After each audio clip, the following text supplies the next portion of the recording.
नमस्कार दोस्तों, आप सबका उन्नति एस्ट्रोवाला के YouTube चैनल पर हार्दिक स्वागत। आज मैं आपके साथ शनि यानी सैटर्न का अलग अलग भाव में या सैटर्न का अलग अलग राशि में क्या रिजल्ट हो सकता है उसके बारे में बात करूंगा। अभी तक मैं सूर्य, चंद्र, गुरु और मंगल ये चार ग्रहों के बारे में अलग अलग भाव में अगर हम बात करें तो वैदिक ज्योतिष के हिसाब से या वैदिक एस्ट्रोलॉजी के हिसाब से और अलग अलग राशियों की बात करें तो भृगुनंदी नाड़ी के हिसाब से मैं ये वीडियो बना चुका हूँ। और आज ये पांचवें ग्रह का शनिवार के दिन जो आज मुझे टाइम मिला तो मैं इसको गुरु के होरा में अपलोड करूँगा। तो ये मेरा अपना अलग कुछ चीज़ों का काम करने का तरीका है। तो दोस्तों, आज मैं आपके साथ शनि ग्रह के बारे में कुछ अलग अलग राशियों में अगर वो आप रिजल्ट अप्लाई करके देखेंगे तो भृगुनंदी नाड़ी से अलग अलग भाव से अगर उस रिजल्ट को अप्लाई करके देखेंगे तो आपको वो वैदिक ज्योतिष के हिसाब से रिजल्ट देता हुआ दिखाई देगा। देखिए, शनि को हम आइसोलेशन का कारक भी मानते हैं, शनि को हम दुख का कारक भी मानते हैं, शनि को हम स्लो रिजल्ट देने वाला ग्रह भी मानते हैं, ज़्यादा मेहनत करवाने के लिए जो ग्रह या परिश्रम कराने के लिए ग्रह जो रिस्पॉन्सिबल है उसको भी मानते हैं। हम ये भी बोलते हैं कि शनि जहाँ जिस राशि में बैठा होगा या शनि जिस भाव में बैठा होगा वहाँ ड्राइनेस यानी कुछ उस रिजल्ट्स को थोड़ा कम कर देगा। ड्राई करने का मतलब अगर आपको कोई चीज़ ज़्यादा मिल रही है, अगर उसको वो ड्राई कर देगा तो वो थोड़ी कम मिलेगी, मतलब वहाँ पर एक रूखापन आपको उस चीज़ का इंडिकेट करेगा। दूसरी बात है, शनि आपका जो एक तरह से ये कहने में तो उचित नहीं लगता, शनि एक तरह से आपको एनिमल टेंडेंसी भी दे सकता है। हाँ, कुछ ज्योतिष के लोग जो प्रिडिक्शन देते हैं इसको लेजीनेस या लेथार्जी भी बोलते हैं, बट मेरा अपना खुद का मानना ये है कि शनि अगर आपका किसी भी भाव में बैठा है या शनि आपका जिस भी राशि में बैठा है वहाँ पर आपको रिजल्ट जो हैं वो परमानेंट मिलते हैं। शनि आपका भृगुनंदी नाड़ी में खासकर कर्म जो इस जीवन में जब हम प्रारब्ध कर्म की बात करते हैं उसको इंडिकेट करता है। नो डाउट ये प्रोफेशन को इंडिकेट करता है, बट मैं खुद शनि को प्रॉपर्टी का कारक नहीं लेता। बहुत सारे लोग और शनि को प्रॉपर्टी का कारक लेते हैं, तो मैं क्यों नहीं लेता ये तो जो मेरे से कोर्स या जो मेरे से एस्ट्रोलॉजी सीखते हैं उनको पता चल जाएगा।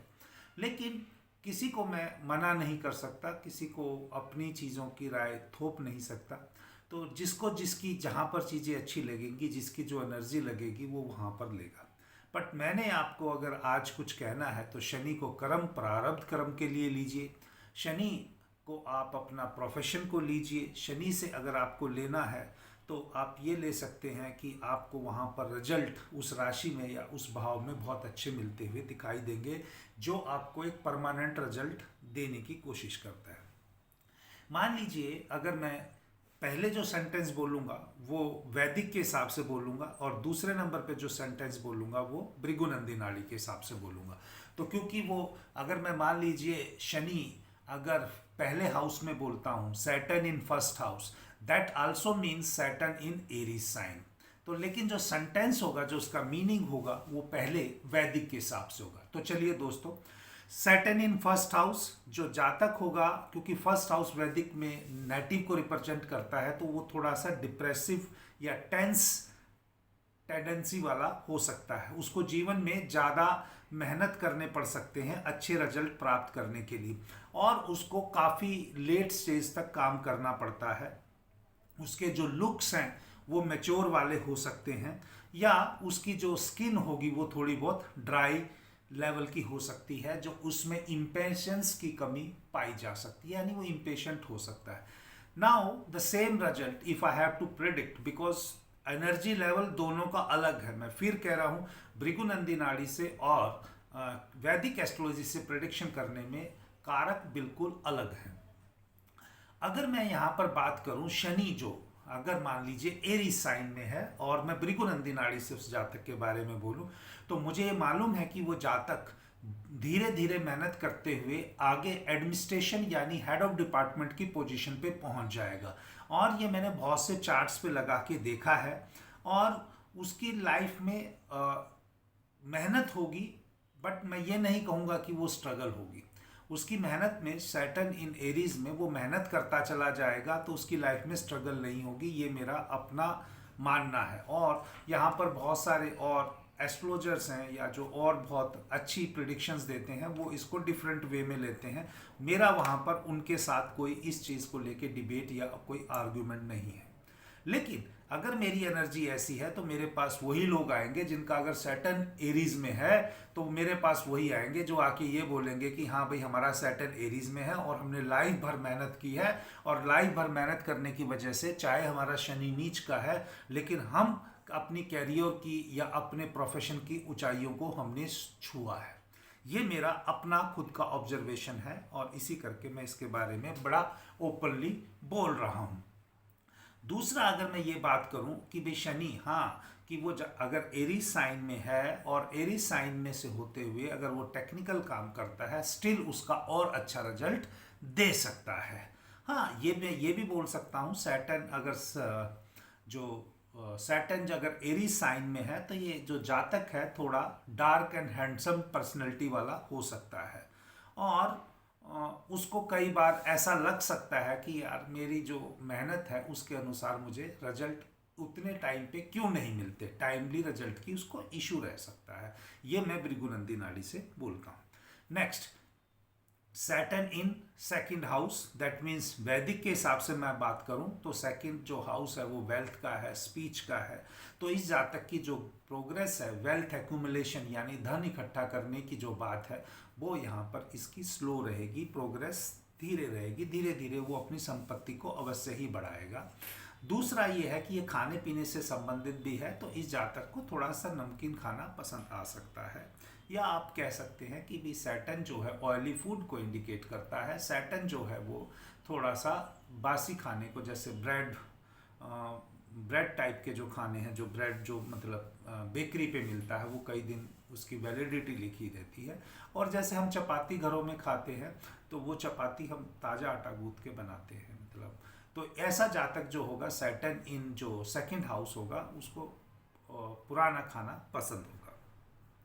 नाउ अगर मैं भृगुनंदी नाड़ी से इस जातक की बात करूं तो मैं ये अवश्य बोलूँगा कि ये जातक जो है Saturn in Taurus sign, Saturn in Taurus sign, the native will work tirelessly, continuously life में, constant throughout the life he will work just like a bull work in the field। जो पुराने जमाने के जानते हैं, जैसे खेतों पे हल जोतने के लिए दो बैल्स के पेयर होते हैं, जो जिनको हमारे यहाँ बैल बोलते हैं, और एक हल को दो चलाने के लिए दो बैल यूज होते थे। तो अगर मान लीजिए ये जातक इस रूप से काम करेगा कि इसको फ्रेंडशिप पसंद होगी, अपना काम करने का पार्टनरशिप पसंद होगी, और ये टायरलेसली काम करेगा। हाँ, अगर यहाँ पर भी मैं बात करूँ तो क्योंकि डिस्पोजिटर जो है सैटर्न का वो वीनस बनता है, और जब सैटर्न जो डिस्पोजिटर है वीनस है, और वीनस ने सैटर्न के रिजल्ट भी देने हैं, तो ये प्रोफेशन काम करने के बाद शाम को एंजॉय करना भी पसंद करेगा। खाने पीने से संबंधित मैं ये नहीं कहूँगा कि ये अल्कोहल खाएगा, मैं ये नहीं कहूँगा कि ये पर्टिकुलर टाइप का फूड खाएगा। ये देश काल पात्र के हिसाब से चेंज होते रहते हैं, तो मैं इसकी और ज़्यादा डिटेल में नहीं जाना चाहूँगा। नेक्स्ट जो है जो हमारा आज का Saturn in third house, Saturn in अगर थर्ड हाउस की अगर हम बात करें तो थर्ड हाउस है जो हमारे पराक्रम का है। जातक जो पराक्रम करेगा उसको थोड़ा सा स्लोनेस रहेगा, लेकिन ऐसा नहीं है कि सैटर्न इन थर्ड हाउस में जातक कभी जिंदगी में काम ही नहीं करेगा, नहीं, ऐसा नहीं है। वो इनिशिएटिव जो लेगा वो अपने हिसाब से लेगा, और जब उसको जो काम करना होगा वो तब करेगा। इसीलिए सैटर्न इन जो थर्ड हाउस है वो जातक को कभी कभी लेजी टाइप का भी बना देता है। दूसरी बात है कि उसकी जो वर्क में रिस्क टेकिंग कैपेबिलिटीज़ है वो ना के बराबर होती है। अब मैं इसी चीज़ को अगर भृगुनंदी नाड़ी से जोड़ूं कि Saturn in third house, third number में अगर मैंने जिनका सैटर्न देखा है उन लोगों को ज़्यादातर लाइफ में अपने आप को एक्सप्रेस करते हुए देखा है। मतलब उनको लिखने का या बोलने का मतलब हुनर होता है, या उनकी चाहत होती है कि वो ज़्यादा से ज़्यादा लोगों से कम्युनिकेट करें, चाहे वो लिख के करे, चाहे वो बोल के करे, या वो लोगों के बीच में रहना पसंद करते हैं। तो सैटर्न इन थर्ड हाउस, मेरा ये कहना है। Next, Saturn in fourth house. अगर भृगुनंदी अगर वैदिक एस्ट्रोलॉजी की बात करें तो सैटर्न इन फोर्थ हाउस, ऐसा जैसे भगवान श्री राम की कुंडली में भी है, तो जातक के बारे में ऐसा कहा जाता है कि वो बचपन में अपनी पढ़ाई के लिए घर से दूर जाता है, यानी अपनी माँ से दूर होता है, और आगे चल के भी जीवन में उसके अपने घर से, जन्म स्थान से दूर होने की संभावना बनी रहती है। हाँ, ये अलग बात है कि भाई उसकी माता के जीवन में या जो उसकी प्रॉपर्टी का जो कारक बनता है, वो सब चीज़ों के इसमें रिजल्ट इसको मिलते हैं। लेकिन अगर भृगुनंदी नाड़ी से जो मैं प्रैक्टिस करता हूँ और जो रिजल्ट्स को, जब एनर्जी की, फिर मैं दोबारा कह रहा हूँ, रिजल्ट आपको सेम मिलेगा, लेकिन भृगुनंदी नाड़ी से प्रिडिक्शन करने के लिए हम भाव नहीं लेता हूँ। मैं पर्टिकुलरली भाव नहीं लेता हूँ, मैं ट्राइन कंसेप्ट लेता हूँ और उस कंसेप्ट की एनर्जी के हिसाब से रिजल्ट करता हूँ। इवन मैं वैदिक एस्ट्रोलॉजी भी जब पढ़ाता हूँ तो भाव लेता हूँ, लेकिन वहाँ पर दशा महादशा को इन्वॉल्व करके प्रिडिक्शन देता हूँ, तो वो चीज़ दोनों ही से एक निकलती है, सेम निकलती है। अगर आपका अच्छे से, आपको भृगुनंदी नाड़ी भी आती है, वैदिक की भी आपको अच्छे से नॉलेज है, आप पहले एक चीज़ से प्रिडिक्शन कीजिए कि मुझे इस चार्ट को रीडिंग करते टाइम ये चीज़ दिख रही है। आप उससे दूसरे से मैच करेंगे तो आपका 100% जो आप प्रिडिक्शन करना चाहते हैं, देखिए प्रिडिक्शन करने के लिए आपको प्रोग्रेशन है या ट्रांजिट का रूल आना चाहिए, लेकिन वो प्रिडिक्शन देने से पहले हमें ये तो देखना है ना कि भाई वो उसका जो स्कोप है उसकी चार्ट में या उसकी कुंडली में, जो उसको चीज़ें मिलने के योग हैं, अगर वो योग होंगे तभी उसको वो ट्रांजिट या प्रोग्रेशन से वो रिजल्ट मिलेगा। तो मैं भृगुनंदी नाड़ी के अंदर जो रिजल्ट देता हूँ वो प्रोग्रेशन के बेस पे देता हूँ, और वैदिक एस्ट्रोलॉजी में जो रिजल्ट की प्रिडिक्शन देता हूँ ट्रांजिट से देता हूँ। इस वजह से मेरी एनर्जी दोनों को मैं बैलेंस रखता हूँ, और दोनों से जब रिजल्ट्स को मैच कर लेता हूं तो तकरीबन चीज़ें जो हैं मुझे वहां चार्ट्स पर लगती हुई दिखाई देती हैं। और मेरे यहाँ पर एडमिट करने में मुझे कोई संकोच नहीं है। कई बार जो प्रिडिक्शन है वो 3 से 4 महीने की दायरे की प्लस माइनस वाली, मैं अभी एडवांस वाली तो मैं नहीं कहूँगा, लेकिन कुछ प्रिडिक्शंस ऐसी हैं जो 3-3 महीने पीछे भी गई हैं। लेकिन उस 3 महीने पीछे जाने का कारण जो मेरे को लगा, जब हमने पहले दिया, तो हम जब ये प्रिडिक्शंस पीछे जाती हैं तो उस टाइम पे सैटर्न और जुपिटर जो रेट्रोगेट हो जाते हैं तो वो डिले को लेके आते हैं रिजल्ट में, क्योंकि सैटर्न और जुपिटर का इन्वॉल्वमेंट बहुत जरूरी हो जाता है, और प्रोग्रेशन में हम इन सब चीज़ों को, रेट्रोगेशन को लेते नहीं। तो जब मैंने इस चीज़ को सीखा और इस चीज़ पे प्रैक्टिस की बहुत डिटेल में, तब मैंने यही पाया कि जब मैं प्रोग्रेशन लगाता हूँ तो प्लैनेट्स की रेट्रोगेशन को कंसीडर नहीं करता हूं, और जब ट्रांजिट लगाता हूं तो प्लैनेट्स की रेट्रोगेशन को, अगर मैं टाइम को उनकी रेट्रोगेशन माइनस करके या उसमें से वो सब्ट्रैक्ट या प्लस करके वो टाइम पीरियड को एनहांस करके जब प्रिडिक्शन दी जाती है तो वहां पर वो मैच करते हैं। और ये मैं आपको इसलिए सब बता रहा हूँ कि भाई मेरा अपना जो एस्ट्रोलॉजी में आइडिया है या जो मेरा प्रैक्टिस करने का है वो यही है। जो भी मुझे आता है, हर वीक या हर मंथ मुझे कुछ एक ऐसी चीज़ देनी है जो मैंने खुद अपनी लर्निंग से पाई है और बाकियों को मेरे को शेयर करनी है। हाँ, वो टाइम लगेगा, ग्रोथ में टाइम लगेगा, क्योंकि मैं कॉमर्शियल वे से लोगों को इम्प्रेस करने के लिए प्रिडिक्शन नहीं दे रहा हूँ। तो सैटर्न इन कैंसर साइन अगर मुझसे पूछें तो मैं ये कहूँगा कि जो नेटिव है वो इसेंशियल सर्विस प्रोवाइड करने वाला, केयर टेकर वाला हो सकता है, यानी उसकी जो कैरेक्टरिस्टिक होगी उसके अंदर ममता का रूप होगा।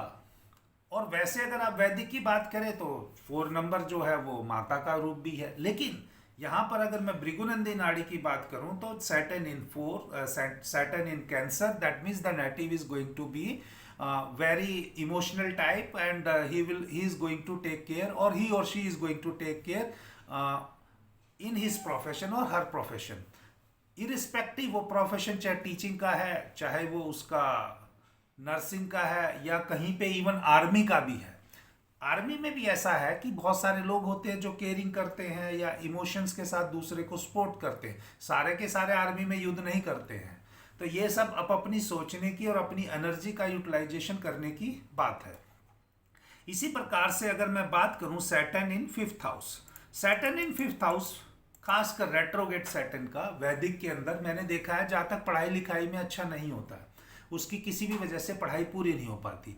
लेकिन अगर सैटर्न रेट्रोगेट नहीं है वैदिक में फिफ्थ हाउस में, और जहाँ तक अगर मेहनत करना नहीं छोड़ता है, तो वो अवश्य ही उसको एजुकेशन को पूरा करता है।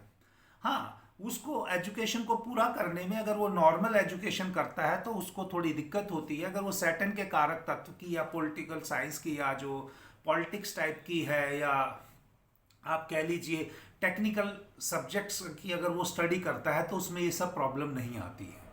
तो ये मेरा अपना खुद मानना है। हाँ, बाकी फिफ्थ हाउस अगर हम बात करें क्रिएटिविटी का है, रोमांस का है, एंटरटेनमेंट का है, I am not going to talk about all this things. ये तो आप जब मर्जी जहाँ मर्जी से सीख सकते हैं। लेकिन Saturn in fifth, Saturn in Leo, Saturn in Leo in my opinion is a very good thing. Saturn in Leo, क्योंकि सैटर्न जो है वो सन के साइन में है, और सन और सैटर्न का गवर्नमेंट से बड़ा अच्छा रिलेशन बनता है। गवर्नमेंट, खाली गवर्नमेंट कहने का मतलब, क्योंकि पहले सिर्फ नौकरियां गवर्नमेंट ही देती थी ज़्यादातर, but now days multinational companies, क्योंकि देश काल पात्र के हिसाब से सूर्य की जो रिस्पॉन्सिबिलिटी है वो बॉस की ज़्यादा है राजा की बजाय। तो बॉस आपका वही होगा जो आपको काम पे रखेगा, चाहे वो किसी और कंपनी में भी हायर हो, मैनेजर लेवल पे, या आप कह सकते हैं सीईओ लेवल पे। उसकी रिस्पॉन्सिबिलिटी है उस ऑर्गेनाइजेशन को चलाने के लिए, वो बंदों को हायर करने की इसके पास परमिशन है। आपके लिए हो सकता है कि डायरेक्टर और जो ट्रस्टी हैं वो डायरेक्टली आपसे इंटरेक्ट ना करें, वो सीईओ टाइप का ही बंदा आपको हायर करने में करे। तो ये सैटर्न इन लियो आपको उस टाइप की नौकरी दे सकता है। आप सैटर्न इन लियो आपको एडमिनिस्ट्रेटर बना सकता है, जैसे आपको आईएएस होते हैं, या आप ये कह सकते हैं जो एसडीएम वगैरह होते हैं, सिटी डिविजनल मजिस्ट्रेट है, या जो हर डिस्ट्रिक्ट में एक मजिस्ट्रेट रहता है, इस टाइप की आपको जॉब या इस टाइप के प्रोफेशन सैटर्न इन लियो आपको दे सकता है। सिमिलरली सैटर्न इन सिक्स्थ हाउस, सिक्स्थ हाउस में सैटर्न का जो है वो आपको बीमारी तो दे सकता है, लेकिन आपको दुश्मनों से कम देगा, दुश्मन कम देगा। अगर वैदिक की एस्ट्रोलॉजी की बात कर रहे हैं, आपको थोड़ा सा हेल्थ इश्यूज ज़्यादा रहेंगे, लेकिन आपको जो लोन है वो लोन लेने से बचाएगा, आपको हेल्थ में इशू देगा, लेकिन आपको एनिमीज़ भी कम करेगा, लेकिन आपको कुछ हेल्थ इश्यूज ज़्यादा देगा। मेरा कहने का मतलब यही है। और अगर मैं भृगुनंदी नाड़ी की बात करूं, तो सैटर्न इन जो वर्गो है वो आपको परफेक्शनिस्ट बनाएगा अपने प्रोफेशन में। Whatever your profession is there, you will become a perfectionist in that scenario. और आपका अपने प्रोफेशन की ग्रोथ के बारे में, नॉलेज अपडेट करने बारे में काफ़ी इंटरेस्ट रहेगा। ये मेरा इसके बारे में दूसरा मीनिंग है। देन जो सैटर्न इन सेवंथ वैदिक एस्ट्रोलॉजी के हिसाब से वो शादी में आपके डिले कर सकता है, और वो शादी के लिए वो एक अच्छी पोजीशन भी नहीं मानी गई है, क्योंकि अगर किसी जातक की शादी 33 से 36 साल के बीच में वो कराता है। और मैंने ये भी देखा है कि सैटर्न अगर किसी का सेवंथ हाउस में है, वैदिक की प्रैक्टिस के हिसाब से बता रहा हूँ, और ये ऐसा नहीं है कि ये जनरलाइज है, लेकिन अगर कोई जब तक अच्छे बेनिफिक प्लैनेट की नहीं है और सैटर्न सेवंथ हाउस में है, और आप उस जातक या उस जातिका की शादी जो है वो 36 साल से पहले या कम से कम 33 साल से पहले हो गई है, तो उनकी शादी में जो सामंजस्य है या जो अंडरस्टैंडिंग है उसमें प्रॉब्लम आती है, और उसमें सेपरेशन का या किसी भी रूप में अलगाव के रूप में, खाली डाइवोर्स का मैं नहीं बोल रहा, किसी भी अलगाव के रूप में उनकी संभावना बनी रहती है।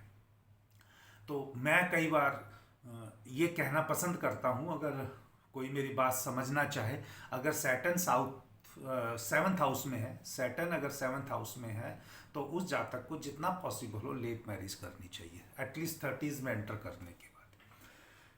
बट अगर Saturn in that Libra, Saturn in Libra में है, तो मैं ये बोलता हूँ कि वो जातक जो है वो बैलेंस रहे जिंदगी के बारे में, उसको मतलब कुछ भी आप खासकर अपना प्रोफेशन है, अपना जो कर्म करते टाइम है, उसको अनबायस्ड नहीं रहना है, उसको बैलेंस रहना है, अपने इमोशंस पे कंट्रोल करना है। दैट इज माय प्रिडिक्शन और that is my sentence intensity or starting point of energy when I considered profession or karma if Saturn prarabdha karma when Saturn is sitting in the 7th or Libra sign. Similarly अगर Saturn अगर आपका 8th house में है, वैदिक में ऐसा बोला गया, शनि अष्टम भाव का कारक भी मानते हैं और अष्टम भाव में बैठा हो तो उस जातक की लंबी उम्र होती है और सैटर्न वहां पर होने से उसकी नेचुरल वे में डेथ भी होती है। बाकी प्रॉपर्टी और जो सडन गेन्स हैं उनकी बात मैं नहीं यहाँ पे करना चाहूँगा। लेकिन जब मैंने देखा, जब मैं भृगुनंदी नाड़ी पढ़ाता हूँ, सैटर्न इन है 8th हाउस, तो ऐसे जातक का जो प्रोफेशन है वो रिसर्च ओरिएंटेड हो सकता है। ऐसे जातक का जो प्रोफेशन है वो अंडर कवर एजेंट टाइप का होता है, तो उसको बहुत अच्छा लगता है। सैटर्न इन 8th हाउस ओकल्ट की भी अच्छी, सैटर्न इन 8th हाउस कह लो या सैटर्न इन स्कॉर्पियो कह लो, वो उसको ओकल्ट की भी अच्छी नॉलेज देने में हेल्प करता है, अंडरस्टैंडिंग में हेल्प करता है। नेक्स्ट, सैटर्न इन जो 9th हाउस, ये पिताजी के लिए थोड़ा सा हेल्थ इश्यूज दे सकता है। पिताजी स्लो नेचर के हो सकते हैं, बट उसका जो लक है वो परमानेंट होगा, लक में डिले होगा। उसको मतलब पेशेंस इनकलकेट करने की ज़रूरत है जीवन में। उसको जो मेडिटेशन जो होता है, जो दिमाग को शांत करने वाली जो चीज़ है, क्योंकि उसको चीज़ें सारी मिलनी हैं। सैटर्न इन 9th हाउस में चीज़ें सारी मिलनी हैं, लेकिन चीज़ें समय पे मिलनी है, समय से पहले नहीं मिलनी है, और वो उसको इम्पेशेंट बना सकता है। तो इसलिए उसको मेडिटेशन करने का मैंने से Saturn in Sagittarius, if I want to predict using the Bhrigunandi Nadi technique which I am practicing at right now, वो ये कहती है कि जातक जो है उसके अंदर ऑलराउंडर कैपेबिलिटीज होंगी, उस जातक के अंदर ऑलराउंडर कैपेबिलिटीज होंगी। वो जातक थोड़े समय में उस काम को जल्दी कैच कर लेगा, चाहे वो टेक्निकल है चाहे नॉन टेक्निकल है, जो भी उसकी ड्यूटीज रिस्पॉन्सिबिलिटीज हैं उनको आसानी से वो सीख लेगा। नेक्स्ट, सैटर्न इन 10th हाउस। सैटर्न इन 10th हाउस वैदिक के हिसाब से बहुत अच्छी पोजीशन है। सैटर्न इन 10th हाउस जातक को प्रोफेशन जो गेन है, वर्कोलिक नेचर है, ज़्यादा समय तक काम करेगा, हार्ड वर्किंग होगा, ये इस टाइप की चीज़ें वहाँ पर देगा। लेकिन सैटर्न इन कैप्रिकॉन, अगर मैं भृगुनंदी नाड़ी से बात करूं तो नेटिव जो है वो अपने प्रोफेशन में जो है वो फ्रंट एंड पे इनिशिएटिव लेके, जो भी अगर उसका बॉस पूछेगा who can do this work, वो उसका हाथ सबसे पहले खड़ा होगा कि मैं I can take this lead in performing this. तो ये सैटर्न इन कैप्रिकॉन का मेरे को ऐसा लगता है। सिमिलरली ऐसा लगने का मतलब है कि मैंने बहुत चार्ट्स पे लगा के सक्सेसफुली इस चीज़ को वेरीफाई किया है। ये नहीं है कि मुझे ऐसा लगता है और मैं आपको वेग वे में बता रहा हूँ, ऐसा नहीं है। मैं जो भी चीज़ें आपको बता रहा हूँ ये सब प्रैक्टिस की हुई और चार्ट्स पे वेरीफाइड की हुई चीज़ें ही बता रहा हूँ। और जहाँ पर आपको, जैसे मैंने कहा कि इस चीज़ को रहने दीजिए, उस चीज़ पे मैंने किसी जातक को रिजल्ट मिलते हुए और किसी पे नहीं मिलते हुए देखा, इसलिए मैंने बोला कि वो उसको छोड़ दीजिए। सैटर्न इन 11th हाउस, 11वें भाव में तो ऐसा बोला गया है वैदिक में कि 11वें भाव में जो भी ग्रह बैठा हो वो अच्छा रिजल्ट देता है। तो यहाँ पर अगर सैटर्न खुद बैठ गया और कालपुरुष की कुंडली में वो उसका साइन भी अच्छा है, खुद का वहाँ का मालिक है, तो जो उसको गेन होंगी, मल्टीपल गेन्स होंगी, वो फ्रेंड्स के द्वारा या जो आपके उसकी जो भी इच्छाएं हैं वो सब पूर्ण होंगी। हो सकता है कि समय थोड़ा सा ज़्यादा लग जाए। बट अगर भृगुनंदी नाड़ी की बात करें, अकॉर्डिंग टू मीन भृगुनंदी नाड़ी, Saturn in Aquarius, it is a very good position for Saturn to perform the philosopher task। मतलब सैटर्न इन 11th जातक को कुछ सेक्रीफाइस करना है, और जो कर्म योगी होते हैं वो कुछ ना कुछ सेक्रीफाइस करते हैं। तो कर्म योगी के लिए Saturn in 11th house is very good. Even मैंने बहुत कुछ एस्ट्रोलॉजर्स का देखा है जो पुराने टाइम पे वो अपने जीवन में कुछ सेक्रीफाइस करने को तैयार थे और वो बहुत बड़ी एस्ट्रोलॉजर बने हैं। नाम लेने की यहाँ पर जरूरत नहीं है, लेकिन जो एस्ट्रोलॉजी के जानकार हैं वो देख सकते हैं कि कुछ एस्ट्रोलॉजर जो पुराने टाइम पे बहुत अच्छे और फेमस हुए हैं, उन्होंने जीवन में बहुत कुछ सेक्रीफाइस किया है। वो एसेंडेंट जो था उनका 11 नंबर। ओके, और सैटर्न इन 12th हाउस, तो वैदिक के हिसाब से सैटर्न 12वें भाव में मुझे हेल्थ के हिसाब से अच्छा रिजल्ट देते हुए दिखा। जातक को हॉस्पिटलाइजेशन नहीं होता है, उसको ज़िंदगी में कभी ज़्यादा नुकसान भी नहीं होते, उसको भगवान की हेल्प भी मिलती है। बट और अदरवाइज जो नॉन मटेरियलिस्टिक चीज़ें होती हैं उसमें उसको मिक्स रिजल्ट मिलते हैं। बट उसके एज ए ह्यूमन बीइंग वाले जो खुद के जीवन के कारक तत्व हैं उनके लिए अच्छा रहता है Saturn in 12th house. But अगर मैं वैदिक की छोड़ के भृगुनंदी नाड़ी की बात करूं कि सैटर्न इन पाइसिस, तो native can be just like a saint. वो मतलब बहुत ही धार्मिक, धर्म जाति उसकी कोई भी हो, कोई भी धर्म के कहीं पे भी जन्मा हो, वो उस धर्म के एक तरह से उस धर्म के मतलब जैसे हिंदू धर्म में कहें तो पुजारी जैसा होगा, क्रिश्चियन में कहें तो पॉप जैसा होगा, मुस्लिम में कहें तो मौलवी जैसा होगा। मतलब वो पब्लिक की बीच में उसकी इमेज अच्छी होगी, धर्म कर्म करने वाली होगी। तो दोस्तों, आज मैंने काफ़ी दिनों के बाद जो मेरी वो सीरीज़ बीच में रुक गई थी उसके 5वें ग्रह शनि के बारे में बताने की कोशिश की। शनि ग्रह आज इसलिए लिया क्योंकि आज शनिवार है, और ये वीडियो आपको जब दोपहर में मिलेगा तो उस टाइम पे गुरु का होरा चल रहा होगा, और मेरे चार्ट में शनि गुरु और शनि की एक प्रकार से भृगुनंदी नाड़ी के साथ से युति है, और वैदिक के हिसाब से वो एक दूसरे से ट्राइन में है, और दोनों 5-9 हाउसेज में बैठे हुए हैं। तो मेरा अपना खुद एस्ट्रोलॉजी का धार्मिक वे में अपने जीवन यापन को करते हुए ही प्रचार और प्रसार करने की जिम्मेवारी है। इसमें कोई कॉमर्शियल एंगल नहीं है। बहुत सारे लोगों को लगता है कि मैं कॉमर्शियली करता हूं, लेकिन मैं इसमें जितने चार्ज लेता हूं मैं खुल के बोलता हूं कि जो बाकी अगर 5 रुपये लेते हैं तो मैं 1 रुपया लेता हूं, यानी मेरा जो भी काम है बाकी और एस्ट्रोलॉजर से 1/5 में है। तो जय श्री राम। उम्मीद करता हूं कि मेरे कर्म कट जाएंगे अगर मैं कर्मों को समझ के काम कर रहा हूं, और अगर मेरा नॉलेज बांटने का कर्म है तो किसी ना किसी को ये नॉलेज अवश्य जीवन में काम आएगी। जय श्री राम। आपका दिन शुभ हो, मंगलमय हो। भगवान आपको दिन रात चुगनी तरक्की दे। जय श्री राम।